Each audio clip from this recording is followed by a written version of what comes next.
একজন ফিলোসফার খুব সুন্দর একটা কথা বলেছিলেন। বলেছিলেন, আপনি যদি ফেরেশতাও হন, আপনার ডানা ঝাপটানোর শব্দেও কিছু মানুষ বিরক্ত হবে। মানে আপনি যত ভালোই হন না কেন, কিছু কিছু মানুষ থেকেই যাবে যারা কখনোই আপনাকে ভ্যালিডিটি দিতে পারবে না, কখনোই তারা আপনাকে মূল্যায়ন করবে না। অবশ্য সবার কাছে ভ্যালিডিটি পাওয়াটা কোনো ইম্পর্টেন্ট কোনো কিছুই না। তাই আপনি যত ভালো কাজ করেন না কেন বা যত ভালোই হন না কেন, আপনি কিছু মানুষ পেয়েই যাবেন যারা আপনাকে সবসময় সমালোচনা করবে।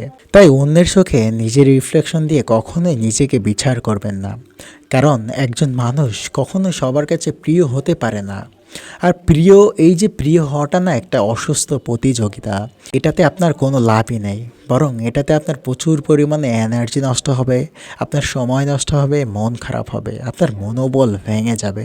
তাই শুধুমাত্র নিজের জন্য বাঁচুন, নিজের কাছে যেটা ভালো মনে হয় সেটাই করুন। কারোর সাথে কখনো কোনো অন্যায় না করে, কারো ক্ষতি না করে আপনার যেভাবে জীবন চলতে মন চায় সেভাবেই জীবন চলুন। মনে রাখবেন, কিছু কিছু মানুষের কাছে ফেরেশতাও ভালো না, আর আপনি তো একজন মানুষ। আপনি কি করে সবার কাছে ভালো হবেন?